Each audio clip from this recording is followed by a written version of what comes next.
من العلم يستهديه wanda ya manta karatun fatiha a cikin sallar farilla ya bar rukuni daga cikin rukunan sallah. Idan an ce tsahara shine yin amfani da ruwa dan wato ainihin gusar da hadis. Mace ce aka sake ta tana cikin jinin haihuwa kuma jinin ya fi kwana 40, yaya matsayin iddarta? Wato abin da ya shafi hukunce na fikihu kenan, hukuncen alwala, hukuncen sallah, tsarki da sauran dukkan al'amuran da suke da kama da wannan.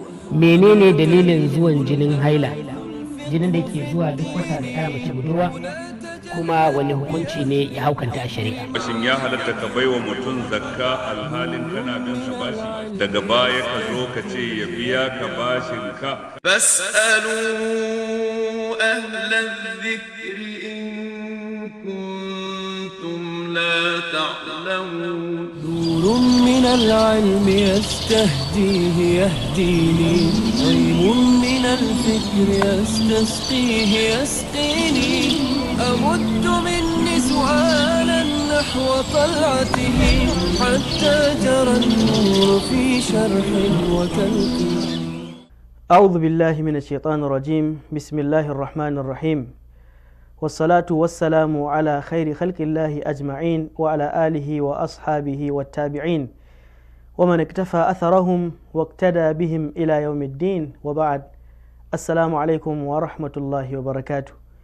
Barkanmu da kasantuwa da ku a daidai wannan lokaci, a wannan dare da muke gabatar muku da wannan shiri, wato ibada da hukunci.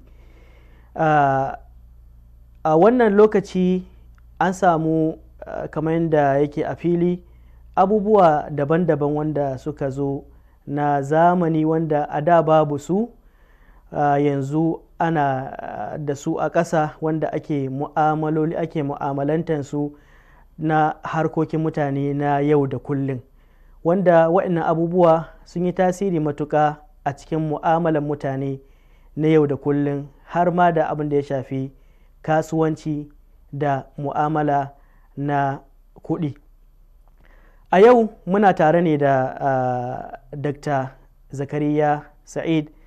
Akar makalla da ni da masu kallo da saurare muna maka barka da kasantuwa da mu. To kamar yadda na ɗanyi matashiya dangane da kafafe ko in ce hanyoyi na sadarwa da kuma tasirin da suka yi dangane da abin da ya shafi mu'amala na mutane, wannan ya sa dole mutane su bazama, su garzaya, su yi karatu na tanatsu a cikin shari'ar musulunci domin su ainihin samu hukunce-hukuncen waɗannan baƙi da sababbin abubuwa da suka shigo hannun mutane na zamani. Har waye kuma wato shi sanin abubuwa na mu'amala da abubuwa na yau da kullun na kasuwanci, musamman na kai komo na dukiya tsakanin al'umma, wajibi ne ga duk wanda zai shiga wannan harkoki ya nemi ilimin irin wannan abubuwa tiryan. A yau abin da za mu tattauna a kai shine wasu mu'amaloli na zamani wanda ake yin su a wannan lokaci. Za mu ɗauke su, ko in ce za mu ɗauki misali ɗaya daga cikinsu mu ɗora shi a mizani na shari'a domin mu san hukunce-hukuncen shi, mu ga kuma yadda ainihin mutane suke mu'amalantan wannan nau'i na mu'amala, wato shi ake kira Dubai Gold SUUQ. Saboda haka ku bi mu tiryan domin wanda bai ma san wannan nau'i na mu'amala ba ya san ya yake, ya kuma san mahangan shari'a dangane da wannan nau'i na kasuwanci, wato Dubai Gold SUUQ. Akar makalla, kafin mu garzaya mu nitsa cikin asalin abin da za mu tattauna, za mu buƙaci kai mana shimfiɗa dangane da wato Allah maɗaukaki ya halicci ɗabi'a na san mallaka da san tattali da san tara dukiya a cikin zukatan mutane. Shin ya wannan abu yake a cikin zukatan mutane? أعوذ بالله السميع العليم من الشيطان الرجيم. بسم الله الرحمن الرحيم. Alhamdulillah wassalatu wassalamu ala rasulillah wa ala alihi wa sahbihi wa man wala.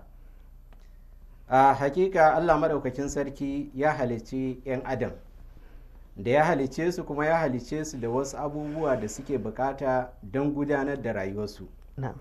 Daga cikin waɗannan abubuwa shine dukiya. Allah madaukakin sarki ya halicci mutum ɗan adam, ya kuma sanya masa sha'awa ta tara dukiya a tattare da shi. To wannan sha'awa tana jikin kowane ɗan adam, kamar yadda Allah madaukakin sarki yake cewa wa tuhibbunal mala hubban jamma, kuma kuna son dukiya tsananin so. Duk wani ɗan adam yana son dukiya, yana son ya tara dukiya.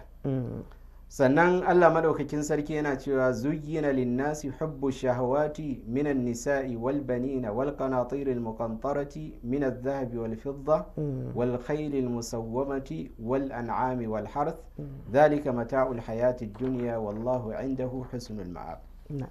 Wato an kawata wa mutane san sha'awa na daga mata da 'ya'ya, walbanina walqanatiril muqantarati min adh-dhahabi wal fidda, wato da tarin adadi mai yawa na zinare da azurfa, wanda daga cikin abin da za mu yi magana a kai shine abin da ya shafi hada-hadar ita wannan zinare din. Wal khailil musawwama, da kuma kosassun dawakai, wanda a yanzu irin hanyoyin tafiye-tafiye na zamani irin motoci, a ce motoci na alfahari kuma irin jiragen sama da sauransu, duka za su shiga karkashin wannan. Wal an'am, da kuma dabbobi, wato irin dabbobi na gida, mutum yana so ya tara su saboda dukiya ne. Kakanninmu fulani dai sun fi kowa sanin wannan. Wal an'ami wal harth, da kuma kayan gonaki da sauransu. Sai Allah madaukakin sarki ce zalika mata'ul hayatid duniya, wadancan abubuwa da aka lissafa abubuwa ne na jin daɗin rayuwar duniya, amma menene yafi? Sai Allah madaukakin sarki ce wallahu indahu husnul ma'ab, kyakkyawar makoma a wajen Allah madaukakin sarki take. Saboda haka duk waɗancan abubuwan duk da ɗan adam yana son su, to amma ya tabbatar wannan dan wani lokaci ne kankani da zai iya amfana da su, ya ji daɗin su, ya more su. Amma jin daɗi na har abada shine a wajen Allah maɗaukakin sarki ga duk wanda ya tattala waɗannan abubuwa ya tafiyar da su gwargwadon yadda shari'ar musulunci ta tanadar, shine zai samu kyakkyawan sakamako ranar kiyama, ya samu kuma jin daɗi na har abada. Sannan dai bayani akan yadda dan adam yake son dukiya, annabi sallallahu alaihi wasallam yana cewa law kana libni adam wadiyani min malin labtaga thalithan. Da ce dan adam yana da wani wawo keken rami na a cike da dukiya har guda biyu, to da ya nemi na uku. In yana da ukun kuma zai nemi wasu, in yana da su haka dai. Sai saboda haka annabi sallallahu alaihi wasallam ya ce wala yamla'u jawfa ibn adam illa turab, ba abin da zai cika cikin dan adam ya gamsu da shi ya koshi da shi sai dai kasa. Ana haka za a yi ta yau haka za a yi ta yi kullum, har sai ran da aka tsinci kai a cikin kabari. Tsinci kansa a kabari shine kawai inda burin dan adam zai kare. Amma in dai rayuwa tana nan, to buri yana nan. Kuma duk yadda ka tara dukiya kana kokarin ka kara tara fiye da ita.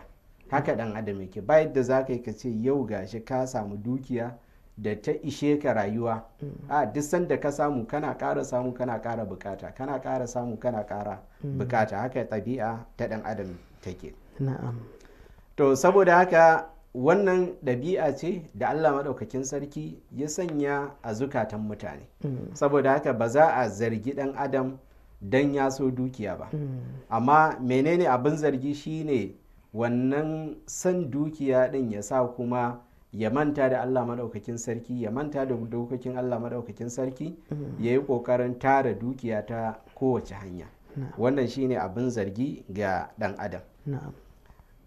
Saboda haka kuma idan muka duba yau rayuwar da muke ciki, zaka ga cewa mutane kusan abin da suka raja a kenan a kai.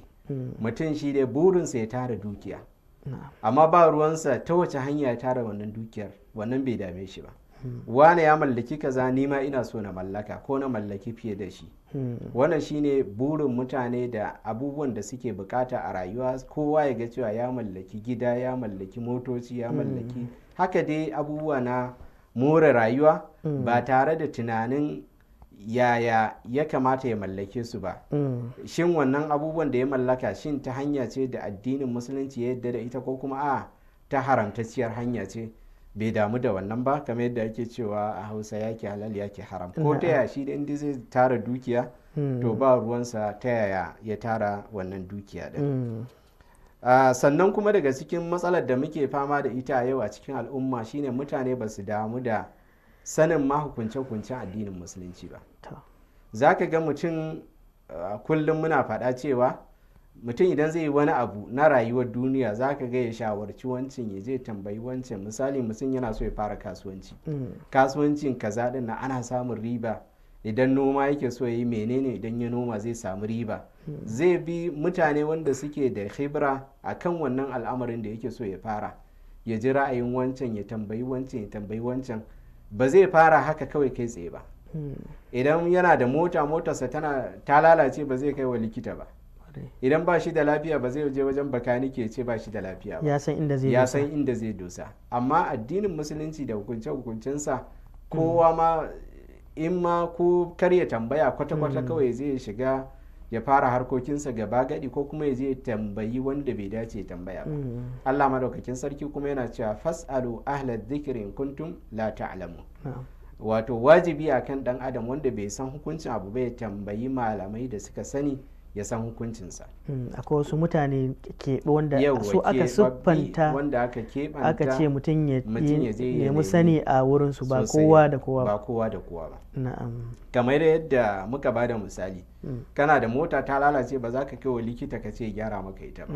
Haka nan kana da matsala da ta shafi addini, ba kowa za ka je ka samu ba, ka je ka samu malamin addini da ya sani ka tambayi menene hukuncin wannan mu'amala da kake so ka gudanar. Na ma'ana ahlul zikiri a nan, ko in ce ahlul zikir, ana nufin wanda suka san wannan bukatu wanda kake da shi. In rashin lafiya ne ka nemi da likita, idan abu ne da ya shafi addini ka nemi malamin addini, idan wani abu ne shi ma ka nemi wanda suka san wannan al'amari ne. Na'am.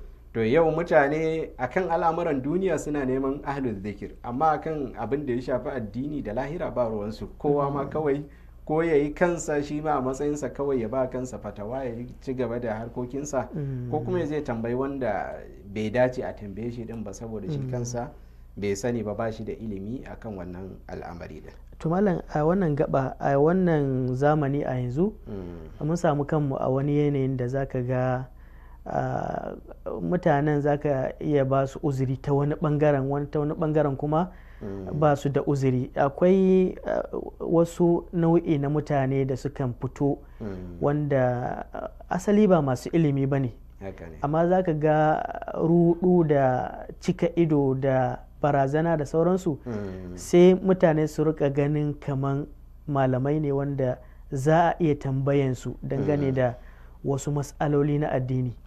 Ta yaya za mu gane shin wane ne ya cancanci mu nemi fatawa daga wurin shi dangane da abin da ya shafi addinin mu? To wannan ta bangare biyu ne. Akwai mutane wanda mutum ya riga ya sani tsakani da Allah shi ba malami ba ne, amma ya tashi ya ɗora kansa a matsayin cewa shi malami ne.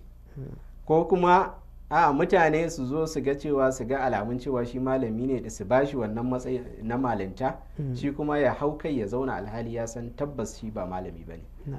To kaga wannan duka matsala ce ta bangare, kowane bangare guda biyu. Wannan kuma yana daga cikin alamomi na tashin kiyama. Annabi sallallahu alaihi wasallam yake cewa idan har aka zubar da amana, aka zayyata ta, to kujirayi alkiyama, tashin kiyama kenan. Shine sahabbai suke tambaya annabi sallallahu alaihi wasallam kamar yaya ne watsar da amana. Shine annabi sallallahu alaihi wasallam yake cewa idan aka jingina al'amari ba ga ahlinsa ba. To wannan yana zuwa al'amura da yawa, al'amuran shugabanci, kaga cewa an shugabantar da mutumin da bai dace zama shugaba ba. A al'amuran addini a shugabantar da mutumin da bai dace zama shugaba addini ba. Al'amarin da ya shafi fatawa, a rinka neman fatawa daga mutanen da ba su dace su yi fatawa ba, su kuma su hau kan wannan kujeran su zauna akan cewa su malamai ne, suna yin fatawa bi ghairi ilm, kamar yadda annabi sallallahu alaihi wasallam yake cewa fasu'ilu fa aftau bi ghairi ilm fa dhallu wa adallu. wato sai a tambaye su ba da fatawa akan jahilci akan abin da ba su sani ba, su bata kuma su batar. Saboda haka mutum dole ne ya zama cewa yana da wani ma'auni da zai san cewa lalle ga malamai da ya kamata, kuma musamman kai da kake gari ka san cewa ga wane wanda ya tashi ya neman ilimi. Ba haka kawai rana ɗaya mutum ba zai zama malami ba, haka kawai mutum yana nan dan anguwa da sauransu an san shi da sauran, ba neman ilimi ya sa gaba ba, rana ɗaya kawai ya zo ya ce shi malami ne. To har wai malam, a cikin masu ilimi akan samu mataki ne. Za ka ga wani yana da tsantsagwarin ilimin, amma kuma abin da ke nuna mu'amalan shi da ayyukan shi na yau da kullum, za ka ga akwai wasu illoli da la'alla wannan illolin za su iya sa bai cancanci a nemi fatawa ko a nemi shawara dangane da abin da ya shafi addini daga wurin shi ba. Kamar wasu illoli ne idan aka gani tattare da wani mai ilimi za a iya gudan shi a ƙi neman shawaran shi dangane da abin da ya shafi addini. To shi addinin musulunci yana tafiya da abin da ake kira al'adala. Al'adala kuma yadda malamai suka fassara shine mutum ya guji manya-manyan abubuwan da Allah madaukakin sarki ya haramta, kar ya kusance su, sannan kuma ƙananan zunubai ma ya zama cewa dai ya nisance su baya aikata su. Wannan shine al'adala. To amma mutum duk iliminsa idan ya zama cewa fasiki ne, yana aikata abubuwan da Allah madaukakin sarki ya haramta, yana munanta mu'amalansa ga waɗanda yake tare da su da sauransu, wannan mutum ne da ya kamata a guje shi. Duk da idan wannan abubuwan da yake misali na rashin kyautata mu'amala bai kai matsayin fasikanci ba, to za a iya neman ilimi a gurin shi, a yi haƙuri da irin wannan nau'i da yake da shi na tsanani da kuma munanta mu'amala ga ɗaliban shi, kamar yadda aka samu daga manya-manyan malamai kamar Imam Malik a cikin wannan ɗinsa yana faɗan cewa daga cikin malamansa akwai wanda yana da irin kausan mu'amala, to amma duk da haka yana bin sa a hankali dai har ya sami abin da yake bukata na ilimi. Wannan babu mu'amala kenan. Babu mu'amala, amma idan ya kai bangaren fasikanci to wannan dole a guje shi, ba za a kusance shi ba kuma za a nemi fatawa a gurin shi ba, ko kuma neman ilimi a gurin shi. To har wayo malam, ban tar numfashin ka ba, domin muna da wani abu da muke so mu cimma a gaba kaɗan. Abin da ya shafi kafafe na sadarwa, ya za mutum ya kamata ya amfani da su dangane da matsaloli na addini. Za ka ga ana cika baki, ai yanzu ilimi ya yi sauƙi, abinda duk inda ka buga ma za ka samu amsan abubuwan da kake so. Ya kamata mutum ya mu'amala da waɗannan kafafe na sadarwa dangane da neman buƙatu wanda yake ciki na shawara dangane da addini, fatawa ko kuma wani abu muhimmi cikin addinin shi, ko ina ne ya kamata mutum ya fantsama ya je lalubo, ko dai su ma akwai wani ƙaidi da ya kamata? To addinin musulunci addini ne da yake da tsari akan komai. Daga cikin tsarinsa shine akwai abin da ake kira masadirut talaqqi. Idan muka duba tun farkon risala, lokacin da Allah madaukakin sarki ya turo annabi sallallahu alaihi wasallam a matsayin manzo, kaga Allah madaukakin sarki yana da ikon da ya saukar da Qur'ani direct zuwa ga annabi sallallahu alaihi wasallam, amma bai yi haka ba, sai ya turo mala'ika Jibril alaihi salam a matsayin kamar malami ga annabi sallallahu alaihi wasallam, wanda ta hanyarsa ne Allah madaukakin sarki yake saukar da wahayi, sannan shi kuma ya zo ya isar ga annabi sallallahu alaihi wasallam. To kaga wannan ya nuna cewa addinin musulunci ba addini ne da kawai zaka je ka bude takarda ka karanta, ko kuma ka bude yanar gizo ka duba, musamman ta hanyar abin da ya shafi yanar gizo. Yanzu kaga zaka shiga wani mauka'i ko kuma wani website na wani kafa ta intanet misali, ka je kai da kanka ma zaka iya shiga ka duba, ka gyara abin da kake so, ka caccanja abin da kake so da sauransu. Wanda bai sani ba kuma zai zo ya dauka a matsayin cewa wannan abin shine daidai. Wannan yana faruwa da yawa, akwai kafafu da yawa na intanet wanda za su baka damar ka shiga ka caccanja abin da kake so gwargwadon yadda kake so. Su a nufinsu suna nufin gyara ne. Misali idan ka ga wani abu kuskure ne ka gyara shi, sun baka wannan damar. To amma mutane suke amfani da wannan damar cikin su kuma cusa wasu abubuwa nasu da suke so su sa a ciki. Wato kada ya mutum ya dogara tsantsan dogaro da abin wannan ba madogara ba ne. Addinin musulunci yana da tsari, shine ka je wajen malamai ka koyi ilimi. Wannan shine hanya da addinin musulunci ya tanadar. To Allah ka samu dace. Amin amin. To wannan kenan dangane da abin da ya shafi ɗabi'a da Allah maɗaukaki ya sanya a cikin zukatan mutane na san dukiya da kuma san tattara ta da tattalinta. Akwai abin da ya saura cin wannan gaban ko mu tsallaka na gaba? Gaskiya shawarwari ne da nasiha, kamar yadda muka sani cewa Allah maɗaukakin sarki ya sanya wa ɗan adam sha'awa ta tara dukiya da jin daɗi da sauransu. To ya kamata kuma ya san wasu abubuwa, daga ciki ya san cewa Allah maɗaukakin sarki ya riga ya kasa arziki na kowa da kowa tun wanda aka halicce shi farkon halitta har zuwa na ƙarshe. Wannan abu ne da Allah maɗaukakin sarki ya riga ya yi shi ya gama. Arzikinka tun kafin a same ka Allah maɗaukakin sarki ya haddade iya abin da za ka mallaka a rayuwarka. Kuma babu wani da zai kwace arzikinka. Kowa zai cina shi. Kowa zai cina shi ne. Saboda haka a nan abin da ya wajaba mutum ya yi shine mutum ya tsaya tsakaninsa da Allah ya nemi dukiya ta hanyar halal.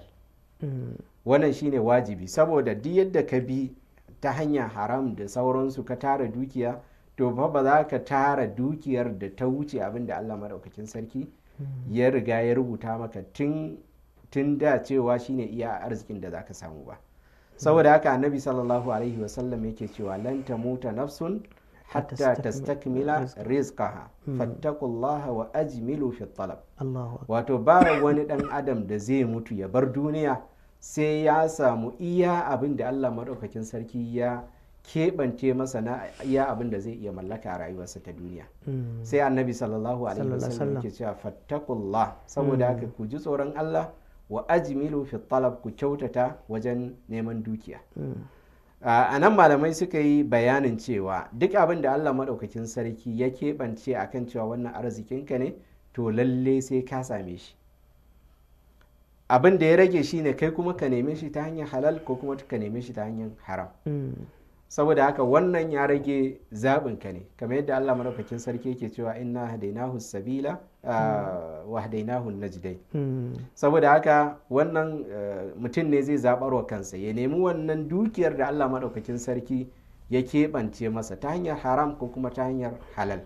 Amma ba yadda za ɗan adam ya bar duniya ba tare da ya samu iya dukkan arzikin da Allah maɗaukakin sarki ya rubuta akan cewa arzikinsa ba ne. Allah ka samu dace. Amin amin. Wannan gaban kenan idan akwai abin da ya saura za mu cika mu karasa. Ana nuna min ya kamata mu baka ka huta sai mu dawo bayan mun ɗanyi ɗan gajeren hutu.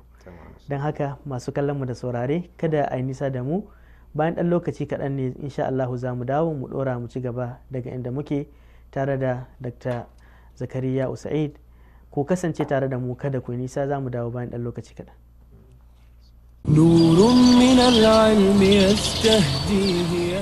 Wanda ya manta karatun Fatiha a cikin sallar farilla ya bar rukuni daga cikin rukunan sallah. Idan an ce tsahara shine yin amfani da ruwa dan wato ainihin gusar da hadis. Mace ce aka sake ta tana cikin jinin haihuwa kuma jinin ya fi kwana 40, yaya matsayin iddarta? Wato abin da ya shafi hukunce na fikihu kenan. Hukunce-hukuncen alwala, hukunce-hukuncen sallah, tsarki da sauran dukkan al'amuran da suke da kama da wannan.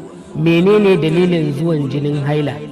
Jinin da ke zuwa duk wata da ya mace budurwa, kuma wani hukunci ne ya haukanta a shari'a? Shin ya halatta ka baiwa mutum zakka alhalin kana bin sa bashi, daga baya ka zo ka ce ya biya ka bashin ka?